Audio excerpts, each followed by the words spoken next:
Il est rare que la police connaisse le nom d'un tueur en série sans pouvoir l'arrêter. Mais cela arrive.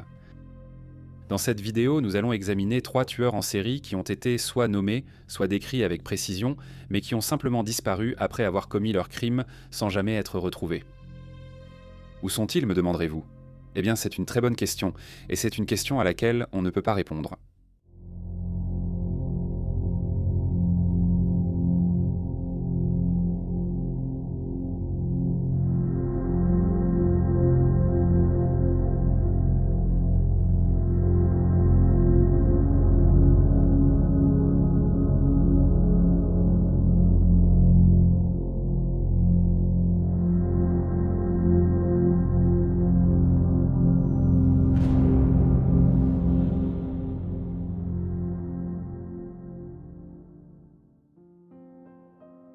Alma Crawford.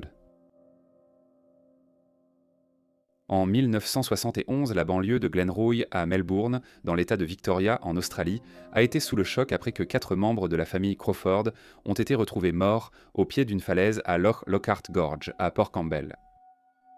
Ils ont été identifiés comme étant Thérèse Crawford, qui était enceinte, et ses 3 enfants, Catherine Jean, âgée de 12 ans, James William, âgé de 8 ans, et Karen Jean, âgée de 6 ans. Les corps ont été découverts dans la voiture familiale, enveloppés dans des couvertures, un tuyau reliant l'échappement à la fenêtre du conducteur pour simuler un meurtre suivi d'un suicide. Cependant, lorsque la police a forcé l'entrée de la maison de la famille Crawford, elle a découvert des preuves d'un meurtre particulièrement cruel. Une longue rallonge électrique avec des pinces crocodiles a été retrouvée. La police pense que le meurtrier a fixé les pinces aux oreilles de Teresa et l'a électrocutée durant son sommeil. Après avoir tué Teresa, le meurtrier a frappé les enfants à mort avec un objet contondant, sans doute un marteau. Des indices montraient non que quelqu'un avait tenté de nettoyer la scène. Les victimes ont été placées dans la voiture familiale et conduites sur des centaines de kilomètres jusqu'au sommet de la falaise à Lockhart Gorge. Le meurtrier voulait que la voiture et les corps tombent à la mer, mais le véhicule est resté bloqué sur une corniche à 20 mètres du sommet de la falaise. Comme Alma Crawford, mari de Teresa Crawford et père des 3 enfants, était introuvable, il est devenu le suspect numéro 1. Une enquête ultérieure sur les décès a conclu qu'Alma était responsable du meurtre de sa famille et, à ce jour, il reste l'un des hommes les plus recherchés d'Australie. Cependant, l'homme, alors âgé de 41 ans, n'a jamais été revu, malgré de nombreux signalements en Australie et ailleurs au cours des 53 dernières années. Un signalement en Australie occidentale en 1994 a été jugé crédible par la police, mais ils n'ont jamais réussi à retrouver cet homme. En 2005, un corps, trouvé dans une morgue au Texas, a été identifié comme pouvant être Crawford grâce à la reconnaissance faciale. Les espoirs ont surgi lorsqu'il a été révélé que l'homme décédé avait fait disparaître ses empreintes digitales, semblant vouloir cacher son identité. Cependant, 5 ans plus tard, un parent de Crawford a été retrouvé en Nouvelle-Galles du Sud, et les preuves ADN ont démontré que l'homme dans la morgue du Texas n'était en fait pas Crawford. Alma est probablement morte. Mais malgré cela, l'enquête est toujours en cours. Et les détectives à Victoria gardent toujours espoir de retrouver l'homme qui a tué toute sa famille et a disparu toutes ces années plus tard, qu'il soit mort ou vivant. Bible John. À la fin des années 1960, il y a eu une série de meurtres dans la région de Glasgow, en Écosse. Patricia Docker, Jemima MacDonald et Helen Puttock auraient toutes été assassinées par le même homme. Chacune de ces jeunes femmes était mère et était sortie passer la soirée au Barrowland Ballroom de Glasgow, laissant leurs enfants à la maison sous la garde de membres de leur famille. Aucune d'entre elles n'est rentrée chez elles. Toutes les 3 ont été étranglées et leurs corps ont été abandonnés à une courte distance de leur domicile.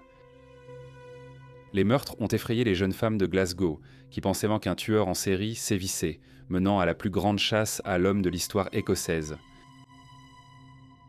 Sa 3e et dernière victime, Helen Puttock, a fourni le plus d'indices grâce à une description précise et au nom de son meurtrier. La veille de sa mort, Helen était allée au bal du Barrowlands avec sa sœur Jean. Ce soir-là, Helen portait une nouvelle robe noire qu'elle avait achetée plus tôt dans la journée et, selon sa sœur, elle était ravissante ce soir-là.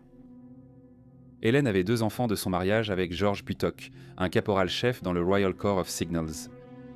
Le mariage ayant échoué, Hélène est retournée à Glasgow, vivre avec sa mère dans Earl Street. Au bal, les deux femmes ont rencontré deux hommes différents, chacun se présentant comme Jean. Aux premières heures du 31 octobre 1969, Jeanne et Hélène ont quitté le bal avec les deux hommes. La partenaire de danse de Jeanne est partie et a pris un bus, tandis que Jeanne, Hélène et l'autre Jean sont montés dans un taxi. Pendant le trajet en taxi, Jeanne s'est souvenue plus tard de la conversation avec Jean, disant qu'il s'exprimait très bien et avait des opinions tranchées sur les femmes mariées qui allèrent au bar Hollande, le qualifiant de repère adultère d'iniquité. L'homme a ajouté avoir travaillé en laboratoire et bien connaître Glasgow. Il a souvent cité l'Ancien Testament, surtout les histoires de Moïse, et précisé qu'il ne buvait pas d'alcool. Jean pensait aussi qu'il ne voulait pas qu'elle prenne le taxi avec lui et Hélène. Après que Jean ait été déposé chez elle, Hélène est restée dans le taxi alors qu'il se dirigeait vers sa maison, mais malheureusement, elle n'est jamais arrivée. Le matin suivant, un homme promenant son chien a découvert le corps partiellement dénudé d'Hélène, 29 ans. Son corps, gravement battu, gisait près d'un tuyau d'évacuation dans le jardin derrière son appartement rue Earl. Elle avait subi une agression sexuelle et été étranglée avec un de ses bas. Son sac à main, vidé, demeurait introuvable. Il était évident qu'Hélène avait fait une tentative désespérée pour repousser son agresseur. Comme les deux victimes précédentes, Hélène avait ses règles lors de sa mort et son meurtrier avait mis une serviette hygiénique sous son bras gauche. Jeanne était un témoin crucial et a raconté tout ce qu'elle savait sur l'homme. Elle pensait que son nom était John Templeton, John Simpleton ou John Emerson. Il était bien habillé dans un costume élégant, mince, grand et fumait des cigarettes Embassy. Une de ses dents de devant chevauchait les autres. Suite à la description de Jean du suspect, un chauffeur de bus et son contrôleur se sont manifestés et pensaient avoir vu le même homme à l'angle de Dumbarton Road et Grey Street vers 2 h du matin, le 31 octobre. L'homme paraissait débraillé, sa veste tachée de boue et une marque rouge sous un œil. Les deux témoins ont aussi noté qu'il rentrait constamment une manche dans sa veste. Ceci est important car un bouton de manchette a été trouvé sur la scène du meurtre d'Hélène. Le même homme a été vu pour la dernière fois se dirigeant vers le ferry public, traversant la Clyde vers le sud avant de disparaître. Après que la presse ait reçu les détails de Jeanne, le meurtrier a été surnommé Bible John. Plus de 5000 personnes ont été interrogées et l'enquête a vu la première utilisation d'un portrait robot de la police du suspect. Mais aucune arrestation n'a été effectuée. Bien que le corps d'un suspect ait été exhumé après la réouverture de l'affaire en 1995, il a été écarté après que les tests n'ont révélé aucun ADN lié au meurtre. Au fil des ans, plusieurs suspects ont été cités et des rumeurs de dissimulation policière ont circulé, mais plus de 50 ans après, l'affaire demeure non résolue. C'était sûrement l'homme dans le taxi avec Hélène, disparu dans la nuit sans jamais être appréhendé. Javier Pierre-Marie Dupont de la Lagunas. Javier Dupont de Lagunas, sa femme Agnès et leurs 4 enfants, Annie, Arthur, Thomas et Benoît, semblaient être la famille française parfaite. Javier et sa femme se sont mariés dans les années 1980 et il a pris Arthur alors âgé de 2 ans, comme son propre fils. Bien que la famille de Javier fasse partie de l'aristocratie française, la famille vivait dans une maison modeste au 55 boulevard Robert Schuman à Nantes, en France. Javier était vendeur après plusieurs échecs professionnels, tandis qu'Agnès était assistante dans une école catholique à Nantes. Cependant, il semblait que la vie n'était pas aussi rose que tout le monde le pensait. Javier croulait sous les dettes, mettant en danger le mode de vie de sa famille. Voici les événements ayant mené à la fin tragique de la famille. Le 1er avril 2011, Arthur, âgé de 20 ans, a quitté le collège privé Saint-Gabriel et ne s'est pas présenté à la pizzeria où il travaillait. C'était totalement inhabituel de sa part. Le lendemain, Javier a visité plusieurs commerces locaux et a acheté du ciment, une pelle et une houe. Il a également acheté 4 sacs de chaux de 10 kilos. Le dimanche 3 avril, un voisin a vu Agnès et a ensuite vu Javier mettre de grands sacs dans une Citroën C5.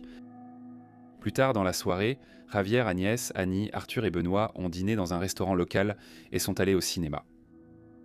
Quelques jours plus tard, Javier a dîné avec Thomas, âgé de 18 ans, après lui avoir demandé de rentrer de chez un ami, en prétendant que sa mère avait eu un accident. On pense à ce moment-là que Javier avait déjà tué Agnès et ses 3 autres enfants. Le même jour, un huissier est venu recouvrer une dette de 20 000 € sans obtenir de réponse à la porte. On pense qu'entre le 3 et le 5 avril, Javier a tué sa femme, ses 4 enfants et les 2 chiens de la famille. Au cours des jours qui ont suivi, il a envoyé des emails énigmatiques à ses amis et à sa famille proche. Il a envoyé une lettre détaillée expliquant cela. Après avoir travaillé secrètement pour la Drug Enforcement Administration des États-Unis, toute la famille a dû déménager aux États-Unis dans le cadre d'un programme fédéral de protection des témoins. Et qu'ils seront injoignables pendant des années. Le 11 avril, une famille inquiète et un voisin ont appelé la police après avoir remarqué aucune activité dans la maison habituellement animée des Crawford. 2 jours après, ils ont inspecté la maison et n'ont rien trouvé d'anormal, pensant que la famille était partie volontairement. La police s'est rendue plusieurs fois chez la famille sans rien trouver de suspect. Ce n'est qu'à leur 6e visite, le 21 avril, qu'ils ont trouvé quelque chose d'étrange sous la terrasse du jardin. Après avoir creusé, ils ont découvert une tombe contenant les corps d'Agnès, Arthur, Benoît et Annie.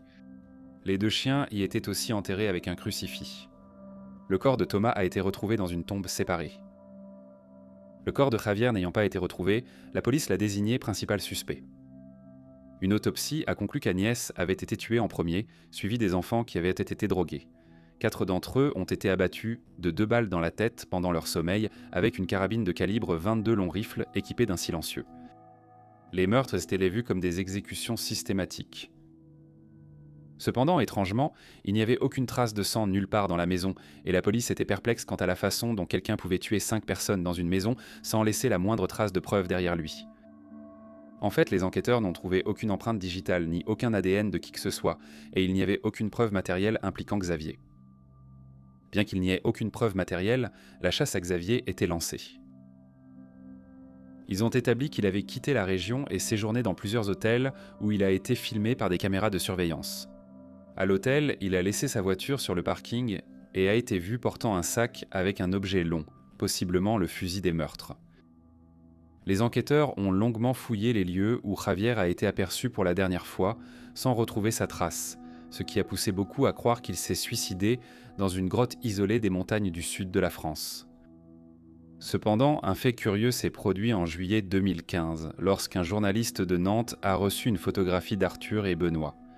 Au dos était écrit un simple mot « Je suis toujours en vie ». Alors, s'il l'est, où est-il ? Fait surprenant, certains membres de la famille élargie estiment que tous sont encore en vie. Ils s'interrogent sur la rapide incinération des corps et l'interdiction de les voir. Je sais aussi que des tests ADN ont été faits pour vérifier les liens entre les victimes. Il a même été suggéré que les corps avaient été placés là intentionnellement. Il est également affirmé que Javier avait des problèmes de dos et qu'il n'aurait pas été physiquement capable de creuser les tombes dans lesquelles les corps ont été retrouvés. Autre fait curieux, Javier n'a pas tenté d'effacer ses traces après les meurtres. Il a retiré de l'argent avec sa carte et a été filmé par des caméras sans chercher à cacher son visage ou son identité. Il a aussi mangé dans divers restaurants. Donc la question est, où est Javier ? Qui a tué la famille ? Où sont-ils toujours en vie ? Et Javier travaillait-il vraiment pour l'Agence américaine de lutte contre la drogue ? Nous aimerions beaucoup connaître vos avis et théories à ce sujet dans les commentaires ci-dessous. Merci d'avoir regardé et on se retrouve la prochaine fois.